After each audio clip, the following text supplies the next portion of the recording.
Welcome to the podcast, Kill Complacency. Here we inspire intentional living by motivating others to handle hard better. And here's your host, Marty Hofmann.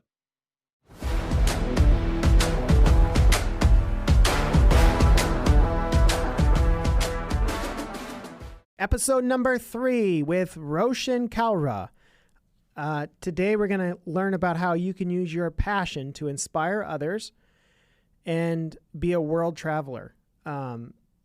Super cool to hear how he's a life and air person who is just all about financial freedom and helping. Honestly, he really talks here about helping other dentists become investors as he's the operator for them in these deals he's doing. So we'll get into different opportunities, apartments, RV parks, things like that, and how he's growing and learning those things to be successful and help others. But ultimately, traveling the world with his lovely wife and doing great things. So I hope you guys will listen to the end and you guys can hear his most influential book. It's a good one, and I hope you'll stay tuned. Thank you. Tell me about your REI Summit, specifically for dentists, which you're putting it on. This is your third year. This is our third year. Yeah. Our first, the website's reifordentists.com. And basically it's as far as we know, and I think we know, but it's the largest conference for real estate investors that are dentists. So it's a niche conference. We get dentists, we get doctors, we get lawyers, we get engineers, but mostly dentists. And what we do is we try to have speakers that are going to bring different variety of topics. So, we have commercial real estate. We have AJ Osborne with, storage, self-storage. So your speakers are speakers who are expert in asset classes. Yeah. And many of them, at least half of them, are generally dentists, actually. Okay. So our new development guy, he builds multifamily, like 80, 120 unit multifamily apartment complexes. He's actually a dentist. The same, last year we had a different construction, new development person, and he was a general dentist, and he also builds retail strip malls, or retail strips. Yeah. And so we try to focus on dentists that are doing the things, because there's a certain authenticity that comes from, hey, we've all gone through the same dental school hell together. We understand. We've all been bitten. We've all been bitten by our customers. Yeah. It's occupational hazard being bitten. That's what I used to tell my patients that would bite me. Like, oh no, it's okay. It's occupational hazard. But we've all been through it, and we understand both the income potential as well as the lifestyle of a dentist, and so that comes off a lot better. But certain things like asset protection. There's no dentist that really will be an expert in asset protection. So we bring in an expert in asset protection, a lawyer, to come and talk about that. We've been blown away by the results. Our first year, 2 years ago or 3 years ago, we were going to be happy if 100 seats were bought, and then we were like, we could break even, and we had 280 people show up. So, and then the second year we had 350 people show up, and what we like to see is the returning tickets. So on the day of the conference, and only on the day of the conference, we'll give out a QR code that will allow you to buy a discounted ticket if you'd like to come back. For next year. Yeah. And the first year it was like 60 people, and the second year was almost 100 people that bought their tickets. So, and it seems to be the same people that are doing it, and additional people. So that to us means that's like a huge KPI for us, because that means that we're doing the right thing. We're bringing the right people. People are seeing the value of, these are not cheap tickets. They're $1,000 a piece. So people are seeing the value of paying $1,000, not just once, but every year. It's like the best compliment you can give a cook is to go back for seconds. Yeah, exactly. Roshan, tell me about your travels. Because, you're doing all this stuff. You're making money. You're successful. You're buying assets. But it's really shaped around your travels. So talk to us a little bit about that. Yeah. So the way I live my life is or at least I have lived my life, is I book my flights, and then I figure out the rest of my schedule around that. So my wife and I, we take probably around 20 to 24 trips a year. So once or twice a month. and we do it all on points. We actually refuse to pay for a flight. That's basically our no. We will always use points instead, almost always use points instead. And so we travel hack and we get credit cards. We use rehabs. We go to Home Depot, or I saw you had a Lowe's call earlier. We use our credit cards to get points. We use those points and actively do it on travel.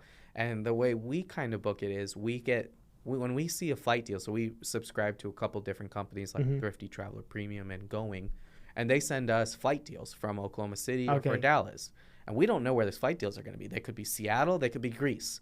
And so what we'll do is if we like the dates that the flight deal is for, we like the departure, then we'll book it. We don't know where we're going to go next year. We don't say, hey, I want to go here. We just say we'll go where the flight deals are. And then that combined with the points. And then once you find the destination, then you research it and say. Yep. Yeah, we usually book the flights first and then figure out what to do there later, especially if we've never been there before. We want to see everything.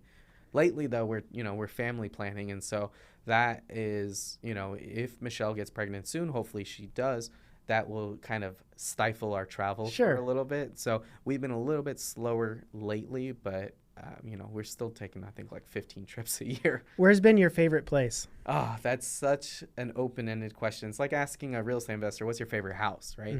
Well, I like this house for location, but I like this house for cash flow. So I'll answer most memorable. Can you do that?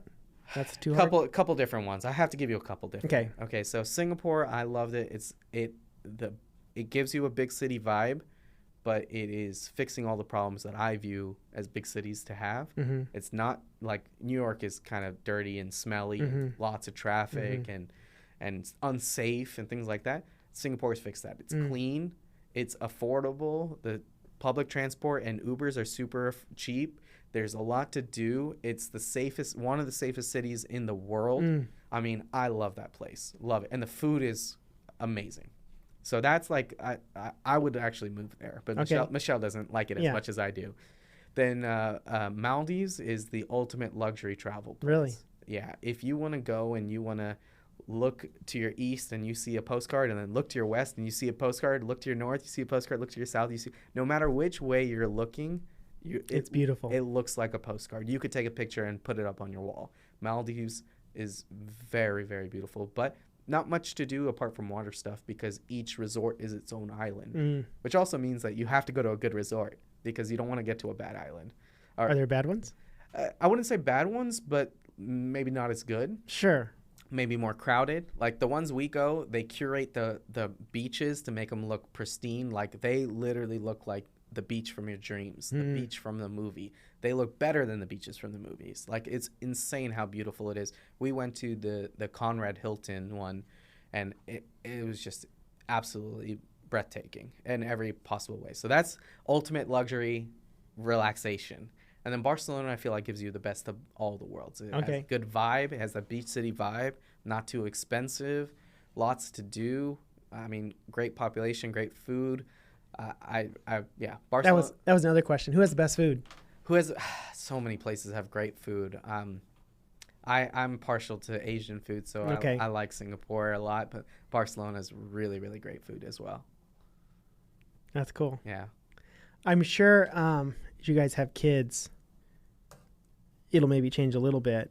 But it'll be really cool for you to give your kids the experience of travels and man, since you've made that your lifestyle. Yeah, I tell Michelle all the time. Who you are. Like, why do we have to put them in school? Let's just homeschool them. And then, we homeschool. Yeah, and then like if you want to learn about Roman history, how about we just go to the Colosseum? Yeah, how about we just go to them and see the aqueduct, see the Colosseum? I think that would be super cool. But Michelle, I think, wants to be more traditional with schooling. So we'll see. There's a thing actually called unschooling, which is kind of what it is, what it sounds like, but. Essentially, we did it for a little bit. Essentially, you get your kid to like a 4th grade education, and then you just put them around information that they're curious about, and they'll learn. It's really interesting because like my daughter, we knew she wanted to be a rocket scientist at the time. So we just went to the library, and she got a whole bunch of books on flying. And what happens when your student gets to learn what they want is now they become teachers because they're passionate about it. And as you know, if you're teaching something, you have to know it so much better. Yeah. And so, yeah, we saw this huge spike in our kids because we did that for a little bit, this on-schooling. My wife is very structured, so it drove her nuts. But it was really cool, this whole on-schooling thing of just put information around them what they want, let them learn. So, yeah, we want to learn about Rome, we're going to Rome. And suddenly, because they were interested in it, they talked about it all the time, and as opposed to, why am I going to do this? Well, I'm never going to use this in my life. I love that so much. You'll have to talk to my wife and convince her. Yeah, but it was really cool. Do you feel like you have any habits that set you apart? I feel like my biggest one is I continue to not just believe in myself, but really bet on myself and put myself in situations where it's sink or swim. You know, when I left to Oklahoma from Florida and I was $750,000 of debt, I didn't have any option but to become a successful dentist. Whatever that meant, whatever that took, I had no option. I had to do that. Yeah. And so when you put yourself in a position where you have to be successful, it's a lot easier to be successful. You feel that pressure all the time.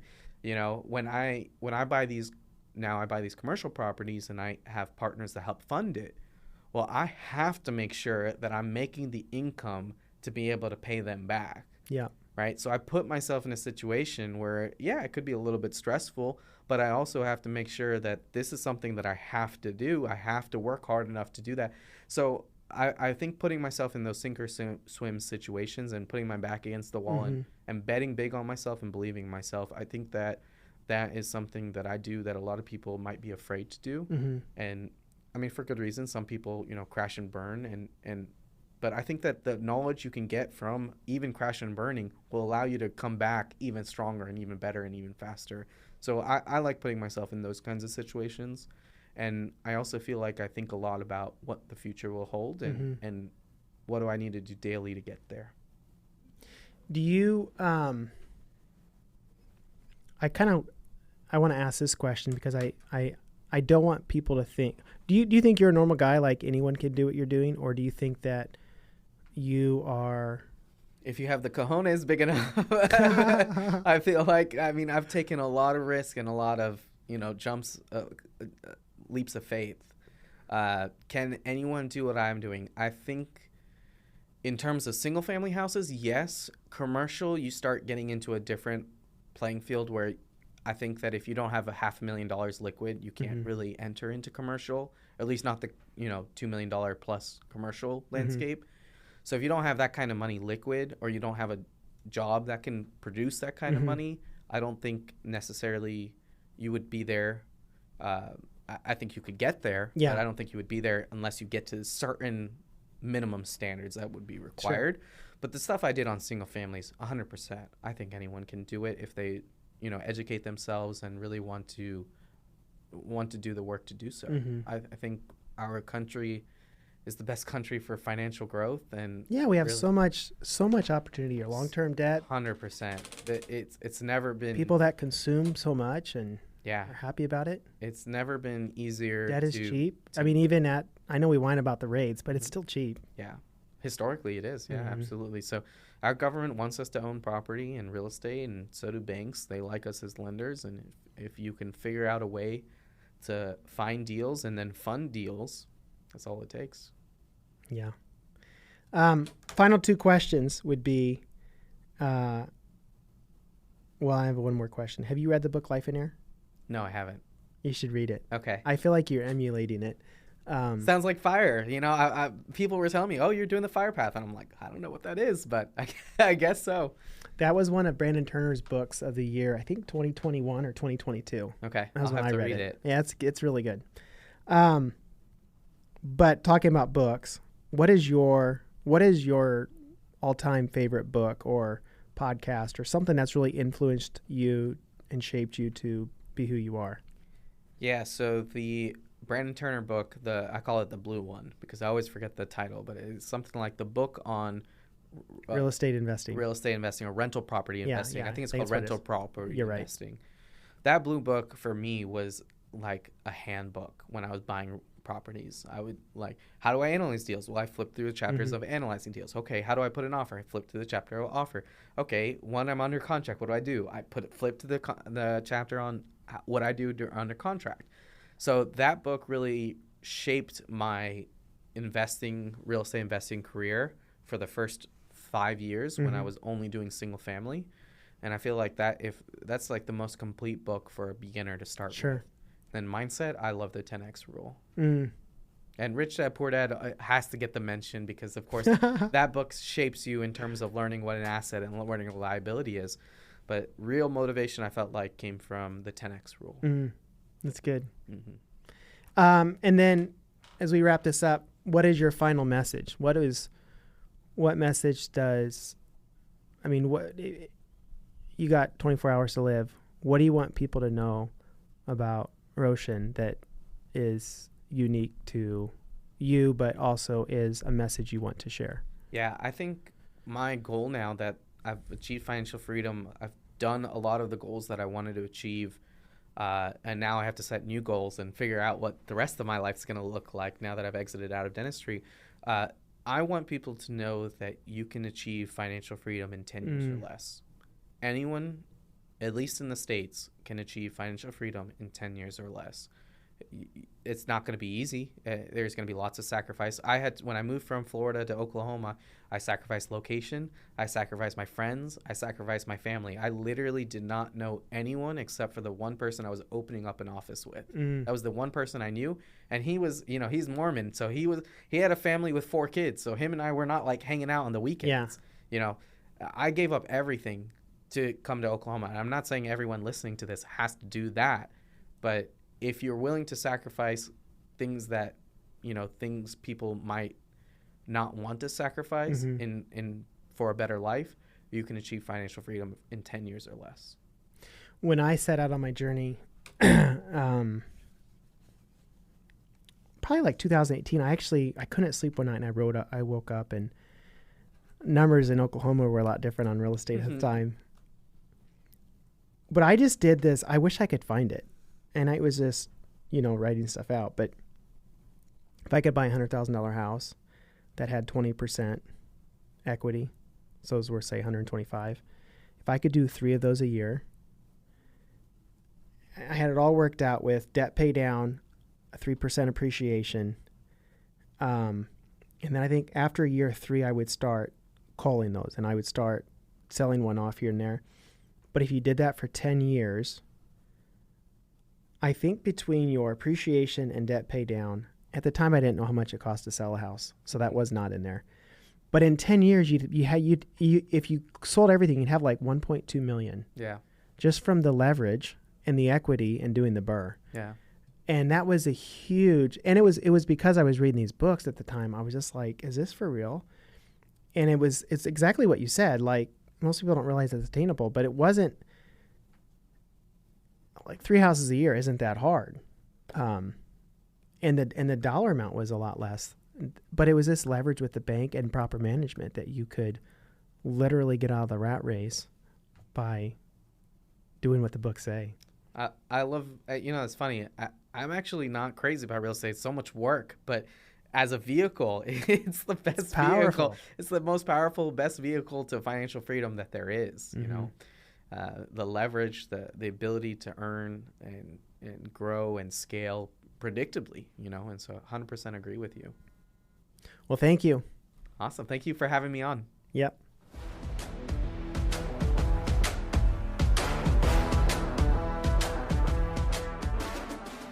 Hey, just wanted to thank you guys for listening to the end. In closing, I just wanted to add that if this message resonates with you, if it aligns with your values and something in it today triggered something, then you can also look me up on Facebook, LinkedIn, Instagram, YouTube.